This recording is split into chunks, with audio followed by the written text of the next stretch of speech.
Let's go!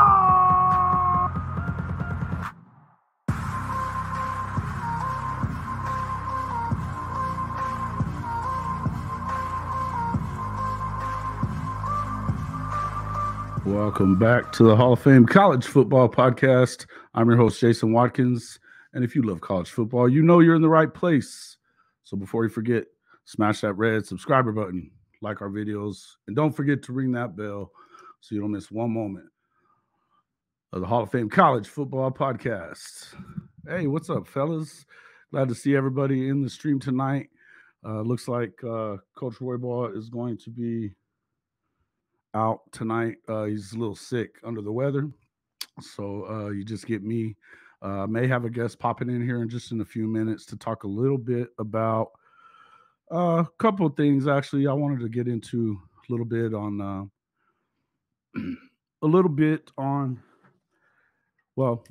realignment and a couple of things on that, and then these top 25 coaches rankings that we're seeing from the Athletics, Stewart, Mandel, and Bruce Feldman. I've got a few little bones to pick with it. I figure you guys probably do too.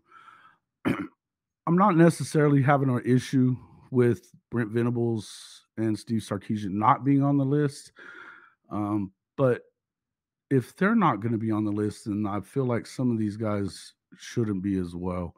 We'll jump into that as well just here just a bit. Also,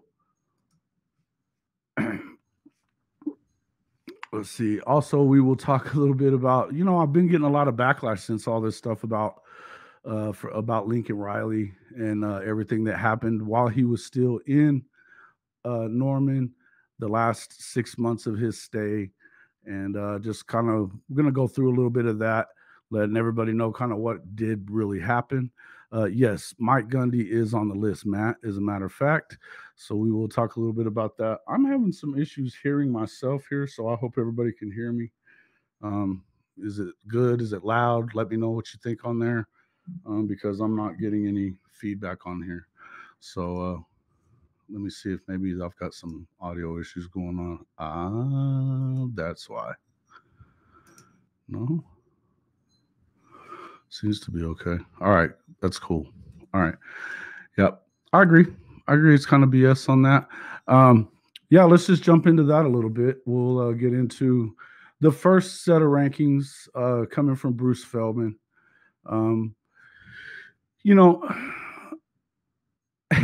Yeah, Hank, I did. You know what, though? Here's the deal I think about that. I don't really care. They can be mad. To me, it's kind of one of those deals where it's like, I just kind of feel like it's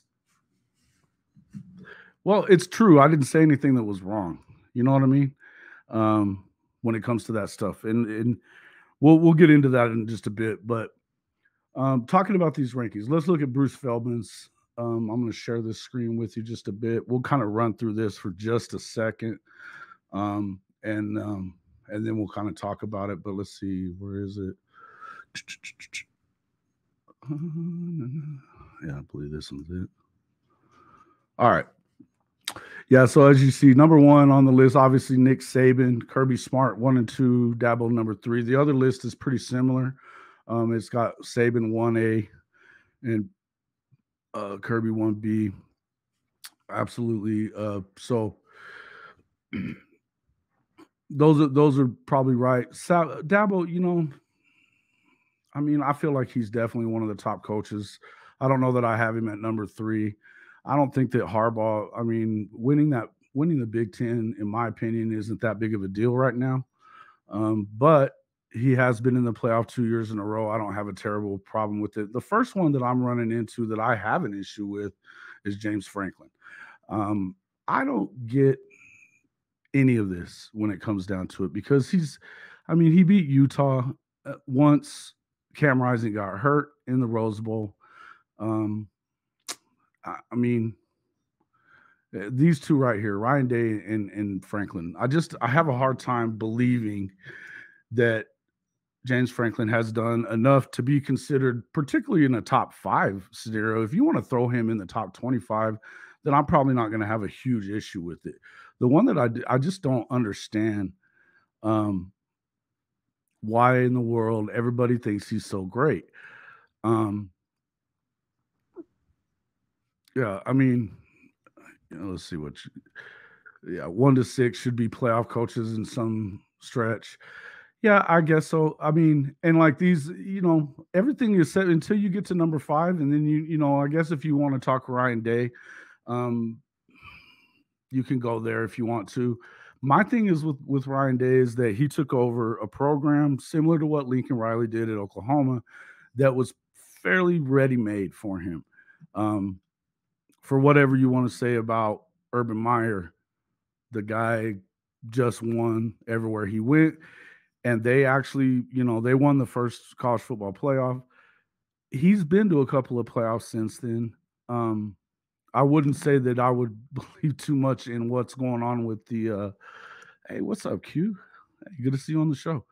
Um, I wouldn't say that I believe that Ryan Day is one of the best coaches in the country. I can just tell you that much.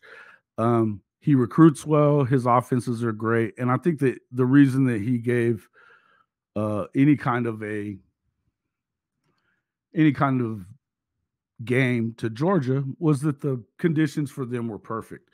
Um, it's one of those deals where they're in the dome on the carpet. Uh, they didn't win their conference. They kind of slid in there after USC got beat in the Pac-12 championship. I still feel like had they have played, and I would have rather have seen them in Michigan. If they were going to get in, they should have played Michigan again. I don't think that they end up winning that game either. But if they were going to, I think it would have been, again, perfect conditions for them. They lost at the shoe against Ohio State, so it was kind of one of those days. And it was a dirty program. It was a dirty program, and that's fine. And you can say what you want about Urban, but he was winning.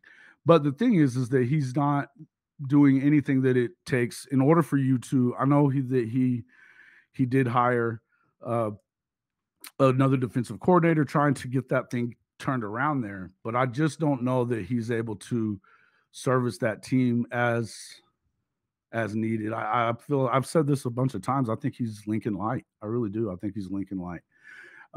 James Franklin, again, getting back to him just a bit. What has he done? What has he done? I just don't see where it's. I just don't see it. I just don't see it. Yeah, and yeah, then we can get into Lincoln. Now he obviously is number 7 on this list. I would agree with what's being said here. This one is the Feldman. He is definitely one of the top offensive minds in the country. In fact, he's probably the top offensive mind in the country. He's definitely the quarterback whisperer. He's able to talk them into both going there. And he gets them to play well. What the problem is that, again, similar with Day, and I think that he's probably a better coach than Day is. But at what point do you feel like this defense is ever going to make the turn? I'm not big on that one. I feel like this number 9 here, this guy ought to be in the top 5, just for the simple fact that Kyle Whittingham, as much as a lot of people right now don't want to hear or talk about anything about Utah because of all the BS they've been, a lot of their fans have been saying, I think that when it comes to Whittingham, he's not that guy. He's not the guy that's saying a whole lot. I think that he's kind of stuck in a situation where it's not great for them. And you can continue to see that even though there's been some talks going on, and we're going to get a little bit more into this realignment stuff when it comes to that. There's been some talks going on between the Big 12 and Utah about the possibility. It appears that they continue at Utah to basically say that they don't want to make that jump. Um, it makes almost zero sense to me. But oh, there's my sound. Yes. Okay. It doesn't make a whole lot of sense to me in view of the fact that you have honestly really no choice but to make that move unless you're going to go to the Mountain West Conference. I mean, if that's their choice, then so be it. I don't know where they think that that's going to help them at all. But to me, the Pac-12 is definitely. I mean, the WWE deal probably killed the Pac-12 as much as anything else, and you believe that or not. I think that that's probably it. Now, getting back to this coaching thing, I think that Whittingham definitely belongs though in that top 5 area. He's definitely a better coach. He's done more with less than guys like James Franklin. He's done more with less than Ryan Day. They barely lost to Ryan Day a year ago in the Rose Bowl. They did lose to Franklin in the Rose Bowl as well this past season, but it looked like they had him on the ropes. And then, of course, you had your quarterback go down. And when you have an alpha dog like that go down, you're probably not going to win the game in a bowl game like that, a New Year's Six game. I certainly think that he's a better coach than the guy that they got in front of him in Lincoln Riley, which is insanity to me that you would even put him above that you would put him above Kyle when he lost to him twice last year with the Heisman quarterback. What is this? I mean, what are we talking about? He is that guy. He is that. The guy's been there since Urban left. He was his defensive coordinator. He's been there since he left. I believe that this dude is easily one of the top 5 coaches in the country. I would probably slot him in myself, probably maybe right behind Dabo, maybe right in front of Dabo. But I think that he's definitely a top 4 guy. I don't see another coach in the country that's a lot better than this guy. And he has already a pipeline into Dallas where he gets a lot of those players out of there that are kind of flying under the radar a little bit. Top 3, top 4, or 3-star, 4-star kind of guys. So, that's kind of where we kind of go into this. Yeah. And Matt, I'm going to jump into this in just a second. We're going to talk about Brent and also Steve Sarkisian just a bit. And I'm going to tell you what James is saying here. It's kind of, this is essentially the deal is that he's just unproven. But what I would tell you is that they also have, they've thrown the guys in here. I'm just kind of run through the list of guys that I'm looking in here that I don't agree have proven anything either. Obviously Franklin and Day, I don't see much there. Mike Gundy, what are you joking? We'll get into that a little bit more in a second. Hugh Freeze. Hugh Freeze, I'm good with the fact that Hugh's in there as far as I think that, I don't know that he's the top 25 coach. I think that he's a good coach. I think that what happened whenever he left Ole Miss and the situation surrounding that is one thing. I don't know that I would have him in there. Let me see where he was at as far as, there's another one I don't really like. One second. Yeah, he's at 19 on this list. The other list, I believe, let's see, Mandel's list here has got him at 22 in the top 25. You've also got Jimbo Fisher in there. That's obviously something to do with just the fact that he's won a national championship. That's the only reason I can even see that he's in there. The number 24 guy on the on Mandel's list, I think that he belongs further up the list as well. Talking about Jonathan Smith, but Sonny Dykes, I believe, is way too low on this list as well. A year after going all the way to the championship game, there was a difference there between him and Patterson. I would definitely say that he belongs before you put those guys some of these guys in front of him. Dave Clawson at Wake Forest. Now, I'm a fan of this guy. I think that he's done a good job, and they continue to do well. But if we're talking about guys, you just said something about, you guys were just talking about the fact of why isn't Brent Venables in there?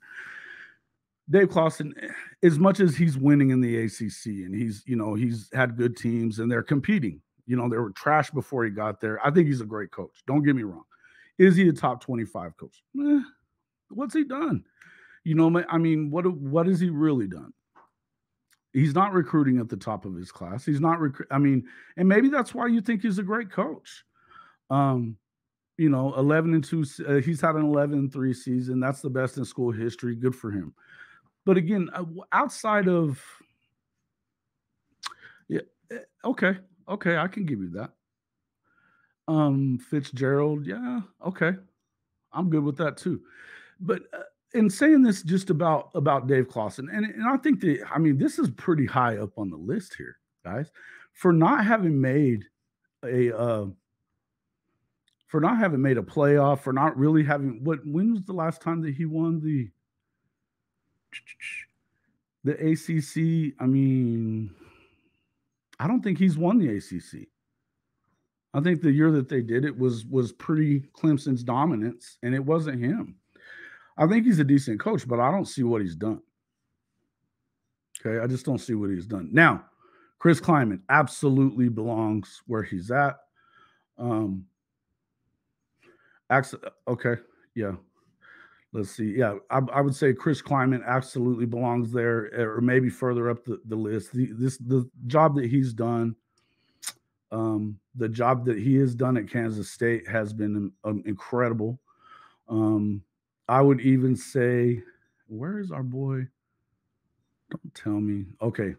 And then Lance Leipold being at number 10. I was on with the Lone Star guys about a week ago. You guys should go check that out. It's kind of our way too early Big 12 finishes or whatever. Go check out the Lone Star CFB. No prime on here, no, on neither one of them.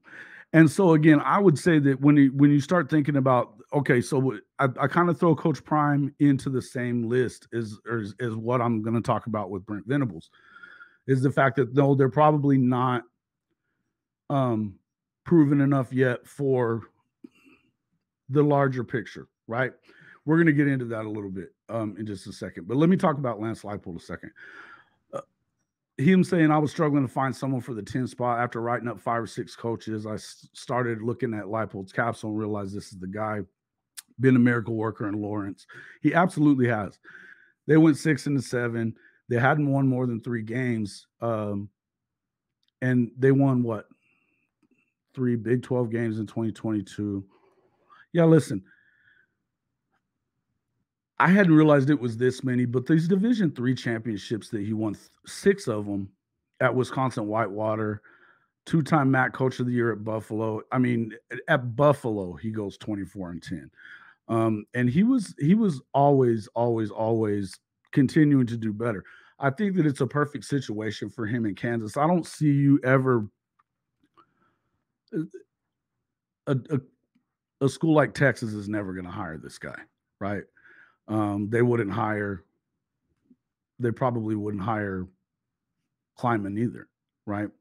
Now, what I would tell you is Matt Rule, what has he done lately? I don't know about him being this high up. Chip Kelly, fine, I guess. I don't necessarily have a problem with that. Kalen DeBoer, I feel like he's not even on the other list. They're saying because he hasn't proven enough. So obviously there's a reason why when you start looking at Mandel's, why some of these guys aren't putting these guys in there. But then when you start looking at, okay, Mark Stoops, okay, yeah, I don't know. We'll get back to him. Hugh Freeze, I'm not a huge fan of him being on this list. And I think Mike Norvell is way too far down the list. I also think that Josh Heupel, way too far down the list. Way too far down the list. Brett Bielema should not be anywhere close to this list, if you ask me. Not anywhere close to this list. Troy Calhoun at Air Force. Okay. You know what I mean? Don't get me wrong. And look, I'm an Air Force guy. I'm a veteran of the Air Force, so I like it. The Air Force is doing well. They did beat Baylor in the bowl game. That's hilarious. But Josh Heupel, let's talk a little Josh Heupel for just a second. And I'm gonna put some of you guys' stuff up here on the screen here. Something what you've been saying. Fickle over Day. Mike Gundy is a joke on this list. I'm about to have somebody on here. We're going to talk about that with you guys. Will enjoy this. Who would have won with Winston at quarterback? I would have won with Winston at quarterback. I love it. I love it. Pat Fitzgerald, yes. Yeah, and I agree with you here. I mean, I think that just by view of what he's done, Brent Venables has done just in the recruiting side, that he's already proven that he's and building a better team than that. Now, he needs to win. He needs to go win, particularly with this schedule. He needs to win. Guys, I'm going to go ahead and welcome in fact, I think this is probably a pretty good time to bring him on. This guy is the host of the Locked On Oklahoma State guys. Now, everybody behave on this, all right? Behave, be nice to him. But this is our boy, Cody Stovall. Cody, welcome to the show, my friend. I don't have video of you. What's up? Oh, I lost him. It kicked him. Did you guys kick him out? Hey, are you there? Yeah, can you hear me? I don't know why I can hear you. What's up with your video? Heck, I don't know, man. Hold on, give me a Oh, it just kicked him again. Kick. All right. Well, we'll continue on until we get him back. All right. Brett Bielema belongs nowhere near on this list, though. Troy Calhoun, I don't know. I don't really have a huge problem with it. I think there's better coaches. And if you're going to tell me that what a guy like Troy Calhoun has done, or a guy like in fact, I saw somebody else on here that I wanted to say, maybe it was on the other list. Let's see. Yeah, it probably must be on that other list. Let me look. You had another guy that they had on there. Let's see. Jeff Monken from Army. I mean, you've got two guys that we're talking about two guys that are, they're service academy guys. What are they proving? What are they proving? I mean, at least with when you start talking about the Air Force coach, when you're talking about him, at least he beat a Power 5 school in a bowl game. You know, Troy Calhoun. I mean, what is Army doing? You know, I don't get it. I don't buy it. I know that somebody was pretty close with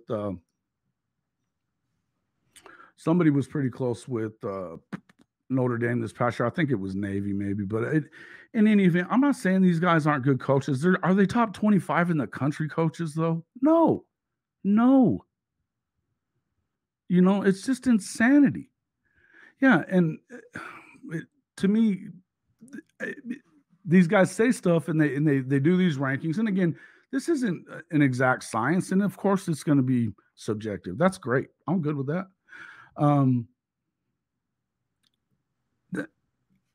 Yeah, I don't think that Prime should be on there yet. Well, how is Gundy on the list? Jimbo Fisher.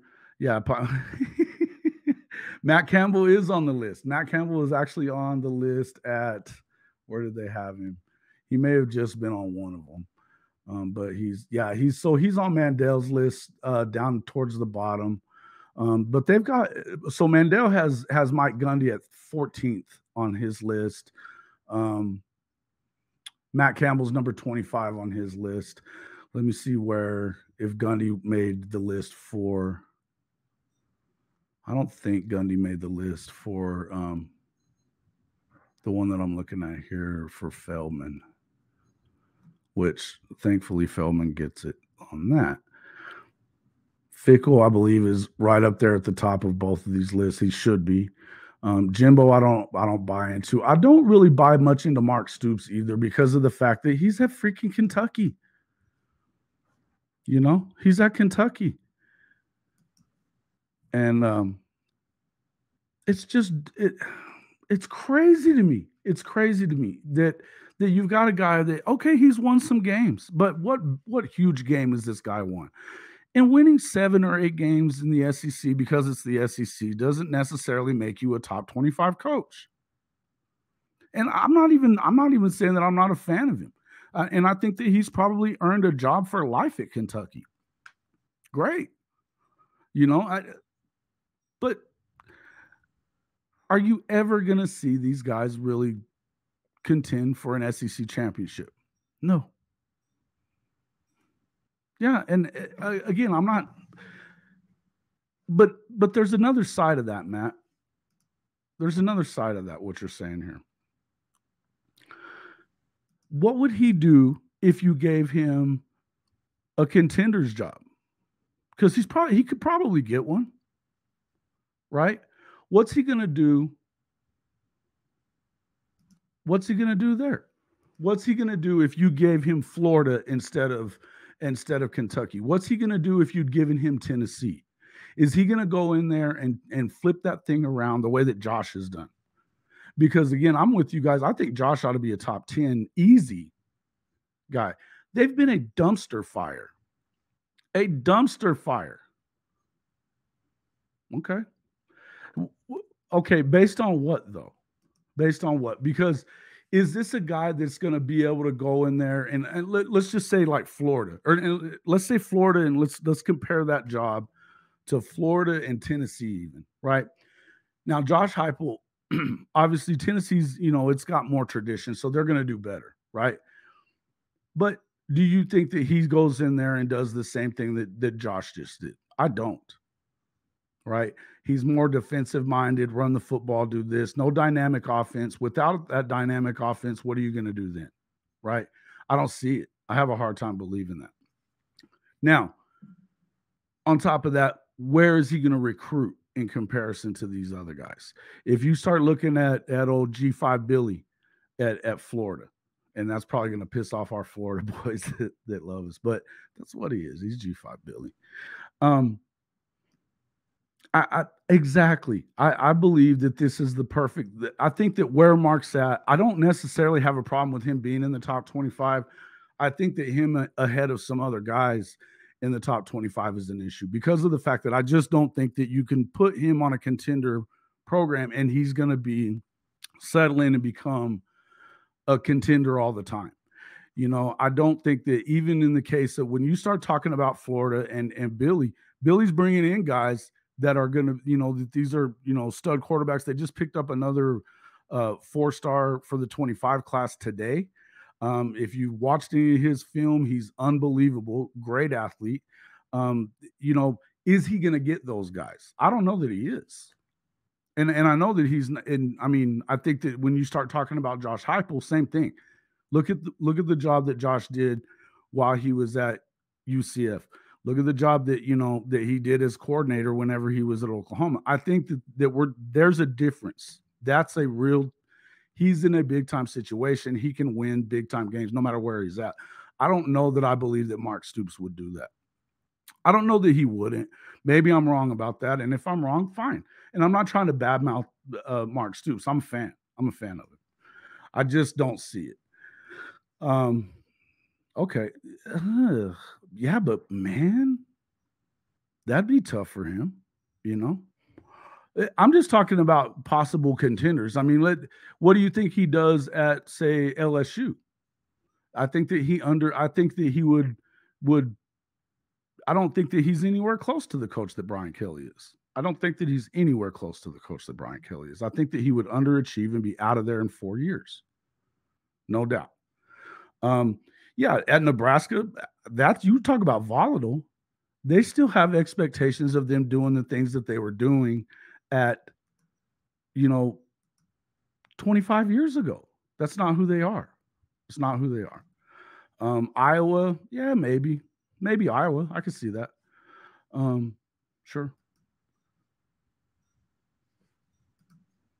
Let's see, someone like that. I think Mark would do well at Ohio State, UCLA. Maybe. I don't know. I maybe Ohio State. I don't know that offensively it's going to be it's going to be a fit there because they do like to actually play a little offense. He would definitely help shore up the defensive side of that. Maybe Ohio State might be that premier job that would work for Mark, possibly. Um, I don't see him fitting at a place like, I mean, UCLA. I wouldn't take that job. I wouldn't take that job if if you're thinking about fit. Brian Kelly. I think Brian Kelly's an amazing coach too. I think that he's a jerk and nobody likes him, but I think he's a great coach and he belongs on this list where he does. Brett Bielema. Where the hell did they come up with this guy? Is what I want to know. Where the hell did they come up with this guy? Brett Bielema's a joke. A joke. He took over at Wisconsin at a time when they were still really good from Barry Alvarez. And as soon as he left that, it was over with. And I knew when they at Illinois, when they were winning those games starting off the season, I knew better than that. It was all a facade. They were beating Indiana. Who gives a shit? They were beating Northwestern. They were beating Nebraska. Who gives a shit? They're nobodies, right? It's a joke. It's a joke. All right, so that guy, I couldn't believe he was on the list. Hugh Freeze, I don't understand why he necessarily belongs on this list. I think he's not. I don't think that he's terrible. I don't think that he's great. I think that what happened in the stuff surrounding him, it's kind of is what it is. F is for fanatics, my man. What's up, brother? I think that when you start thinking about those guys, I was kind of, hey, F is for fanatics, and Cody, I was kind of busting on your boy Billy just now. We are talking about the top 25 lists of coaches and who fits where.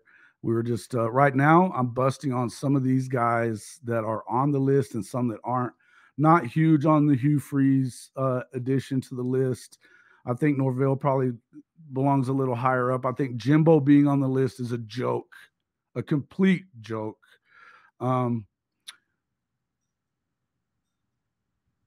Who's this? Who's dancing with their recruits? Oh, Brian Kelly.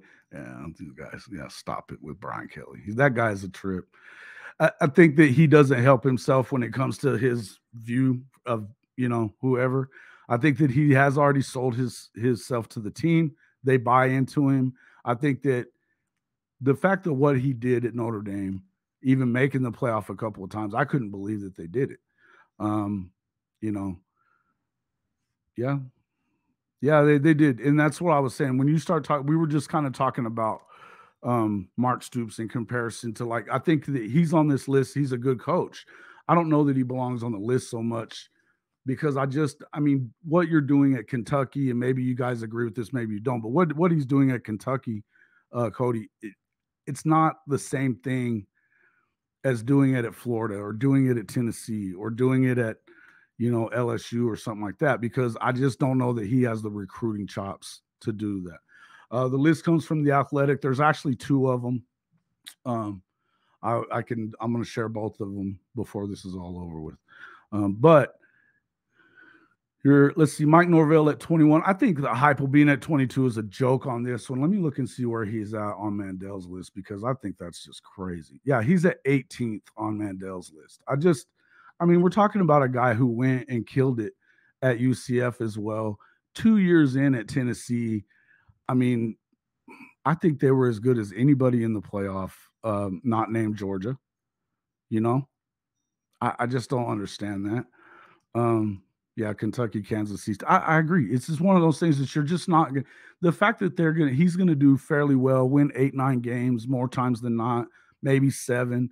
That's okay. That's great. Good for you. That's what you should do there if you're a decent coach. I understand that, and that's exactly what I'm saying. He's doing a great job, right? He's doing a great job. But what's he going to do if he were to get one of these power jobs? I don't see that he would really do much better. I just don't see it. Tennessee would have to beat TCU. I think Tennessee would have beaten the brakes off of TCU. I think they would have beaten the brakes off of TCU. right? I just do. And again, these, I feel like, yes, Hank, and this is where I feel like you're right. I think that what you're going to see with Kentucky, they're going to continue to be one of those teams, right? That's going to be a spoiler, a good spoiler.